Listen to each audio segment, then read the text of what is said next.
क्या आप जानते हैं कि भारत में हजारों सालों से एक परंपरा चली आ रही है जहां साधु न केवल अपना सब कुछ त्याग देते हैं बल्कि पूरी तरीके से नग्न रहकर कठोर तपस्या करते हैं।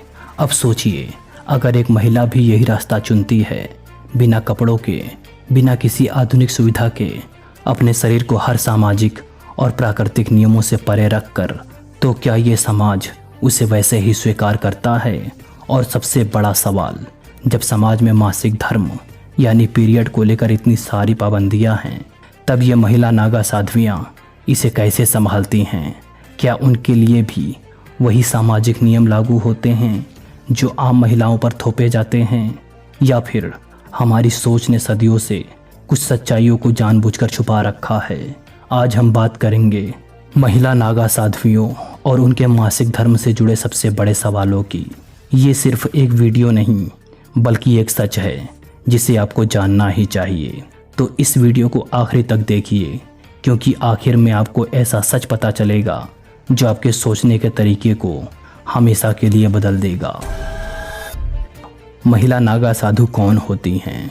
भारत में साधु संतों की परंपरा हजारों साल पुरानी है, लेकिन आमतौर पर जब हम नागा साधु का नाम सुनते हैं तो हमारे दिमाग में पुरुषों की ही छवि आती है, यानी लंबे जटाजूट, शरीर पर भस्म, बिना कपड़ों के कठोर तपस्या करते हुए साधु। लेकिन क्या आप जानते हैं कि महिलाएं भी नागा साधु बनती हैं? महिला नागा साधु बनने की कठिन प्रक्रिया।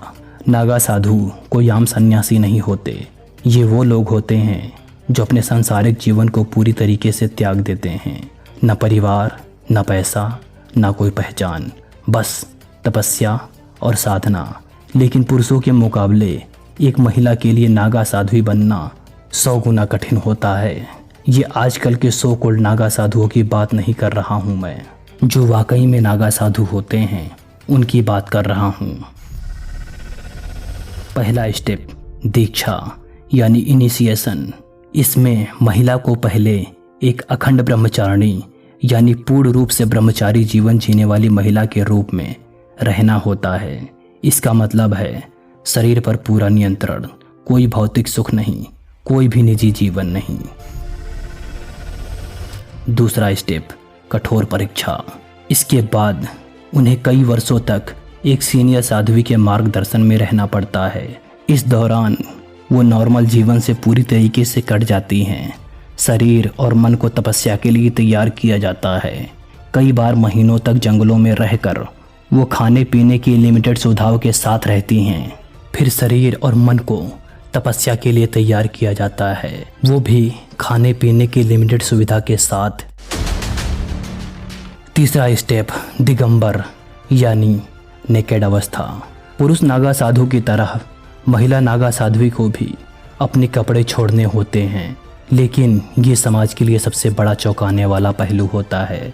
महिला के शरीर को सदियों से केवल संकोच और नियंत्रण से जोड़ा गया है, लेकिन नागा साध्वियां समाज की इन धारणाओं को तोड़ती हैं। कुंभ मेले में एक्सेप्टेंस। जब महिला पूरी तरीके से दीक्षा के लिए तैयार हो जाती है, तब उसे कुंभ मेले में नागा साध्वी के रूप में स्वीकार किया जाता है। यहाँ उन्हें आखिरी संस्कार के रूप में सांसारिक पहचान से मुक्त किया जाता है। लेकिन अब सवाल उठता है कि जब मासिक धर्म यानी पीरियड जैसी प्राकृतिक चीज़ें होती हैं, तब क्या होता है? क्या उनके लिए भी वही सामाजिक नियम लागू होते हैं जो आम महिलाओं पर थोपे जाते हैं? समाज की धारणाएं और सच्चाई। भारत में आज भी मासिक धर्म को पवित्र और अपवित्र का मुद्दा बना दिया जाता है। लड़कियों को मंदिरों में जाने से रोका जाता है, उन्हें रसोई में जाने से मना किया जाता है, और कहीं कहीं तो उन्हें अलग कमरे में बैठने तक को मजबूर किया जाता है। लेकिन सवाल ये है कि नागा साध्वियाँ जो आध्यात्मिकता की सबसे ऊंची अवस्था पर होती हैं, वे मासिक धर्म के दौरान क्या करती हैं? क्या मासिक धर्म में साध्वी की साधना रुकती है? नहीं, नागा साध्वियाँ मासिक धर्म के दौरान भी उसी कठोर साधना को जारी रखती हैं। उनके लिए शरीर कोई शर्म या अपवित्रता का विषय नहीं होता। वो इसे एक प्राकृतिक प्रक्रिया के रूप में एक्सेप्ट करती हैं।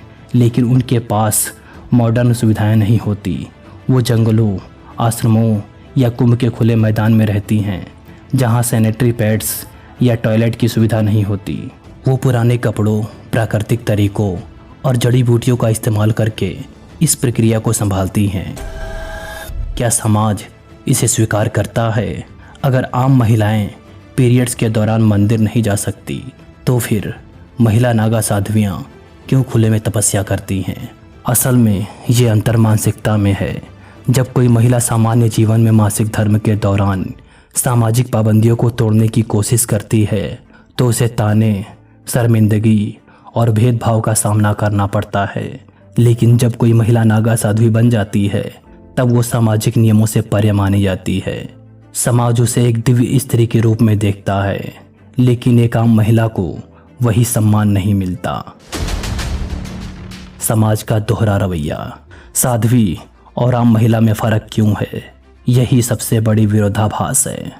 जब एक नागा साध्वी खुले में बैठकर ध्यान करती है तब समाज उसे पूजनीय मानता है, लेकिन जब कोई आम महिला पीरियड्स के दौरान सामान्य जीवन जीना चाहती है तब समाज उसे अपवित्र कहता है। आखिर ऐसा क्यों? आध्यात्मिकता के नाम पर समाज नियम बदल देता है। जब किसी महिला को साध्वी का दर्जा मिल जाता है तो समाज उसकी शारीरिक प्रक्रियाओं को स्वीकार कर लेता है, लेकिन वही प्रक्रिया एक आम महिला के साथ हो तो उसे शर्मिंदगी झेलनी पड़ती है। नागा साध्वी खुद अपनी सीमाएं तोड़ चुकी होती है। वो समाज के किसी नियम को नहीं मानती। वो खुले में रहती हैं, किसी की परवाह नहीं करती। लेकिन एक आम महिला इन सीमाओं को तोड़ने की कोशिश भी करे तो उसे रोका जाता है। समाज सिर्फ उन्हीं को स्वीकार करता है जो पूरी तरीके से सिस्टम से बाहर हों। आज समय आ गया है कि हम अपनी सोच को बदलें। पीरियड्स एक नेचुरल प्रक्रिया है, ना कि पाप। अगर कोई महिला चाहे तो वो साध्वी की तरह कठोर तपस्या कर सकती है, तो फिर क्या वो समाज में रहकर भी अपने अधिकारों को हासिल नहीं कर सकती? सोचिए।